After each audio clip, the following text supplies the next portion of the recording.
On to Somalia now, where the country is marking its Independence Day. One of the most notable events coinciding with the day is the reopening of China's embassy in Somalia. Beijing made the announcement on Monday.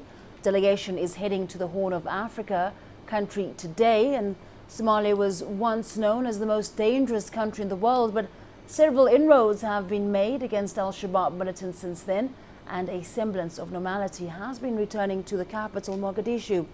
The militant group still carries out sporadic attacks in the city. However, now Mohamed Hirmoge joins us live in Mogadishu for more on this. It's Independence Day there in Somalia. And first off, Mohamed, how are Somalis marking Independence Day this year? Well, for me, Somalia marks the 54th Independence Day anniversary for the second time, and a permanent and largely recognized government.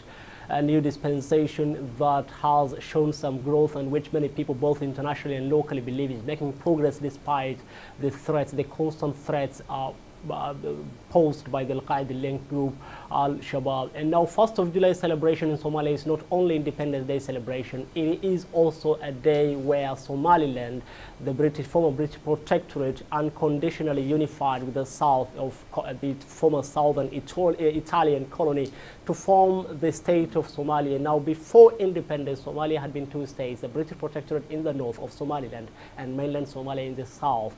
And though the British protectorate gave their independence 6 days before mainland Somalia, when 1st of July 1960, Somalia took independence from the Italian colony, the north unconditionally unified to form the single state of Somalia today. And that is a pointer. That is what people here are saying. 54 years ago, Somalia unified, and 54 years ago, Somalia formed a main one unified state of Somalia. And though they're saying now that they took charge of their affairs in July 1st, 1960, despite all the challenges they are facing today, they say Somalis have the potential to once again take charge of their affairs and forge a unified country ahead, even with the threats posed by the Al-Qaeda-linked group Al-Shabaab.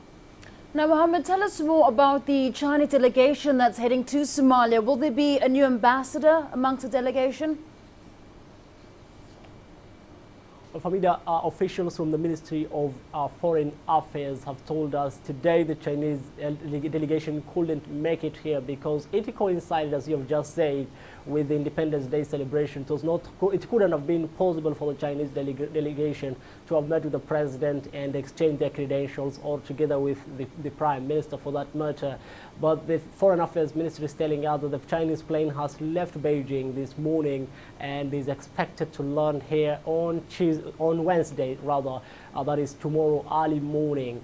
According to ministry officials, they're saying it's going to be a large delegation. They expect, of course, a new ambassador who is going to hand over his credentials to President Sheikh Mohamed. But they're also saying there is a likelihood that some ministers might be together with the delegation. However, they are quite careful in exposing both the flight's manifest or the itinerary for security matters.